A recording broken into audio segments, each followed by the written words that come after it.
Hello guys, আসসালামু আলাইকুম। আজ আমরা এসএসসি 2026 এর পরিসংখ্যান চ্যাপ্টারের কিছু বহুনির্বাচনী সমাধান করব। আসো সমাধান করি, শুরু করি। 22 নাম্বার প্রশ্নে বলেছে প্রচুরক কত। তাহলে প্রথম আমরা কি লিখব, প্রশ্নটা উঠাবো। প্রশ্নে কি চাইছে?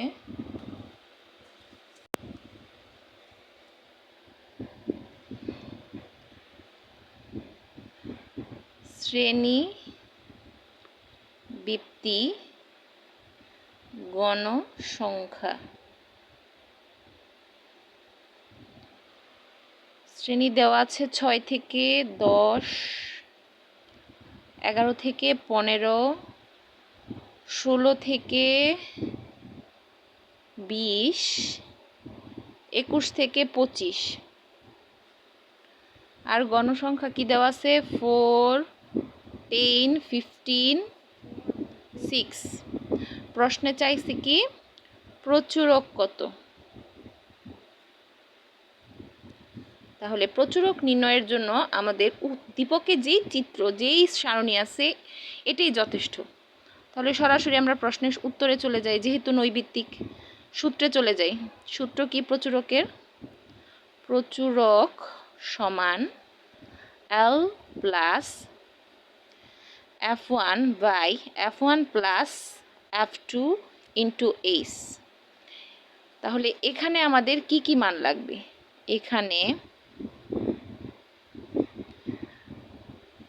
এখানে L ইকুয়াল মান লাগবে, F1 মান লাগবে, F2 মান লাগবে, H মান লাগবে। তাহলে L মানে হচ্ছে কি? প্রচুরক মান, মানে সবচেয়ে বড় সংখ্যা বরাবর যেই শ্রেণী তার নিম্ন সীমা। তাহলে তার নিম্ন সীমা এখানে কত আছে? শ্রেণীর ছোট মান 16, L এর মান 16। F1 মানে কি? সবচেয়ে বড় গণসংখ্যা থেকে পূর্বের গণসংখ্যা বিয়োগ, মানে 15 থেকে 10 বিয়োগ করলে কত থাকে? 5।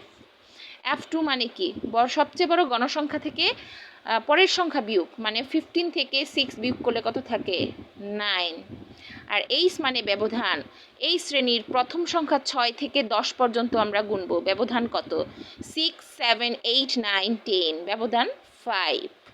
এই মানগুলো আমরা সূত্রে বসাই দিলেই প্রচুরক মান পেয়ে যাব।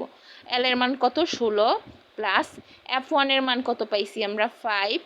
F1 এর মান বসাবো 5 প্লাস F2 এর মান 9 ইন্টু H এর মান কত পাইলাম? 5। এটা সমাধান সিস্টেম হচ্ছে এই H এর মান এবং F1 এর মান পাশাপাশি গুণ করব, কারণ একলা সংখ্যার নিচে মনে মনে 1 থাকে, এটা উপরের সংখ্যা। 5 5 কত হবে? 25।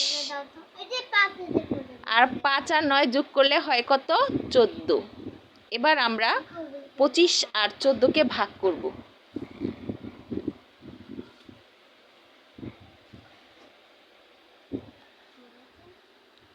25 ভাগ 14, ভাগফল কত দাঁড়ায়?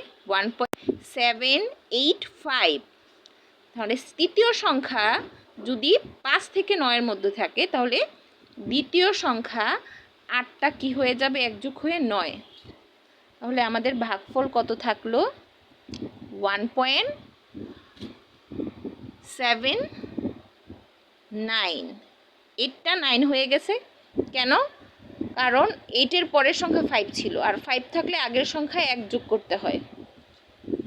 আচ্ছা, তাহলে 16 প্লাস 1.79 যোগ করলে কত হয়? 17.79। আর এটাই উত্তর।